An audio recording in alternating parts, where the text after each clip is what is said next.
حضرت ایوب علیہ السلام اسحاق علیہ السلام کی اولاد میں سے ہیں اور ان کی والدہ حضرت لوط علیہ السلام کے خاندان میں سے ہے۔ اللہ تعالیٰ نے آپ کو ہر طرح کی نعمتوں سے نوازا تھا۔ اس نے صورت بھی اور مال و اولاد کی کثرت بھی، بے شمار مویشی اور کھیت باغات وغیرہ کے آپ مالک تھے۔ جب اللہ تعالیٰ نے آپ کو آزمائش و امتحان میں ڈالا تو آپ کا مکان گر پڑا اور آپ کے تمام فرزند اس کے نیچے دب کر مر گئے، اور تمام جانور جن میں سینکڑوں اونٹ اور ہزاروں بکریاں تھیں سب مر گئے۔ تمام کھیت اور باغات بھی برباد ہو گئے۔ قرض آپ کے پاس بھی کچھ بھی باقی نہیں رہ گیا۔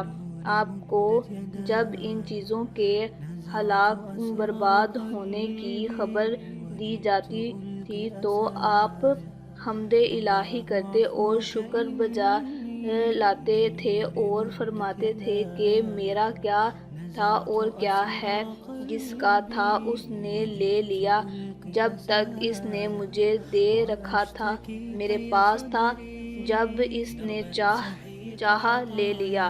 میں ہر حال میں اس کی رضا میں راضی ہوں۔ اس کے بعد آپ بیمار ہو گئے اور آپ کے جسم مبارک پر بڑے بڑے ابالے پڑ گئے۔ اس حال میں سب لوگوں نے آپ کو چھوڑ دیا، بس فقط آپ کی بیوی جس کا نام رحمت بنت فرحیم تھا، جو حضرت یوسف علیہ السلام کی پوتی تھی، آپ کی خدمت کرتی تھی۔ 30 سال تک آپ کا یہی حال رہا۔ آپ ابالوں اور پھوڑوں کے زخموں سے بڑی تکلیفوں میں رہے۔ فائدہ: عام طور پر لوگوں میں مشہور ہے کہ معاذاللہ آپ کو کوڑے کی بیماری ہو گئی تھی، چنانچہ بعض غیر معتبر کتابوں میں آپ کے کوڑوں کے بارے میں بہت سے غیر معتبر داستانیں بھی تحریر ہیں، مگر یاد رکھو کہ یہ سب باتیں سرتپا بالکل غلط ہیں، اور ہرگز آپ یہاں کوئی نبی بھی کبھی کوڑ اور جرائم کی بیماری میں مبتلا نہیں ہوا۔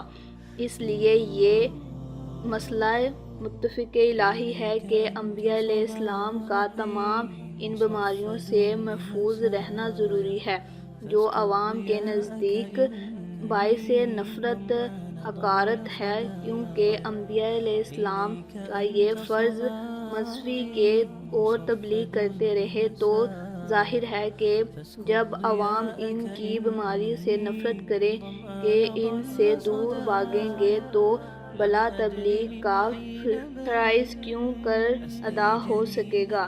لہٰذا حضرت ایوب علیہ السلام ہرگز کبھی کوڑے اور جرائم کی بیماری میں مبتلا نہیں ہوئے، بلکہ آپ کے بدن پر کچھ ابالے اور پھوڑے پھنسیاں نکل آئی تھیں، جن سے آپ برسوں تکلیف اور مشقتیں جھیلتے رہے اور برابر صابر شاکر رہے۔ پھر آپ نے بالحکم الہی اپنے رب سے یوں ہی دعا مانگی: اے رب، مجھے تکلیف پہنچائی گئی ہے اور تو تمام مہربانوں سے بڑھ کر رحم فرمانے والا ہے۔ جب آپ خدا کی آزمائش میں پورا اترے اور امتحان میں کامیاب ہو گئے تو آپ کی دعا مقبول ہوئی اور ارحم الراحمین نے حکم فرمایا کہ اے ایوب، اپنا پاؤں زمین پر مارو۔ آپ نے زمین پر پاؤں مارا تو فوراً ایک چشمہ پھوٹ پڑا۔ حکم الہی ہوا کہ اس پانی سے غسل کرو۔ چنانچہ آپ نے غسل کیا تو آپ کے بدن کی تمام بیماریاں دور ہو گئیں۔ پھر آپ 40 قدم دور چلے تو دوبارہ زمین پر قدم مارنے کا حکم ہوا، اور آپ کے قدم مارتے ہی پھر ایک دوسرا چشمہ نمودار ہو گیا، جس کا پانی بے حد ٹھنڈا، بہت شیریں اور نہایت لذیذ تھا۔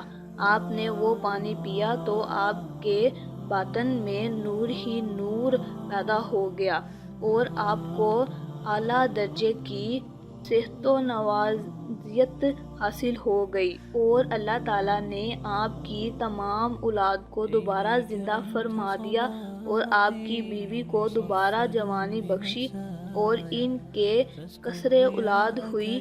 پھر آپ کا تمام ہلاک شدہ مال، مویشی اور اسباب و سامان بھی آپ کو مل گیا، بلکہ پہلے جس قدر مال و دولت کا خزانہ تھا اسی سے کہیں زیادہ مل گیا۔ اس بیماری کی حالت میں ایک دن آپ نے اپنی بیوی صاحبہ کو پکارا تو وہ بہت دیر کر کے حاضر ہوئیں۔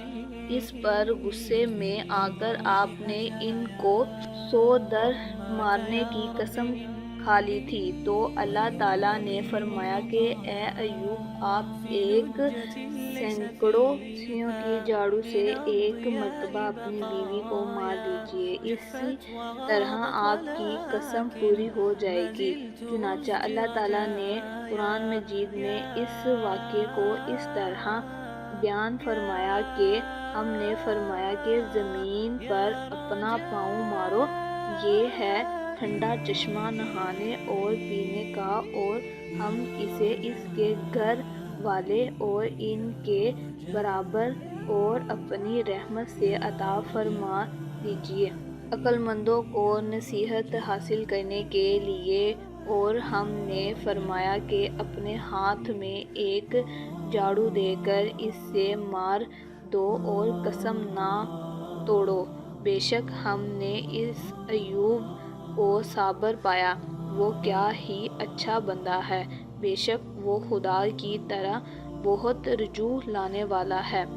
الغرض حضرت ایوب علیہ السلام اس امتحان میں پورے کامیاب ہو گئے اور اللہ تعالیٰ نے ان کو اپنی نوازشوں اور عنایتوں سے ہر طرف سرفراز فرما دیا، اور قرآن مجید میں ان کی مدحخوانی فرما کر آپ کے لاجواب خطاب سے ان کے سر مبارک پر سربلندی کا تاج رکھ دیا۔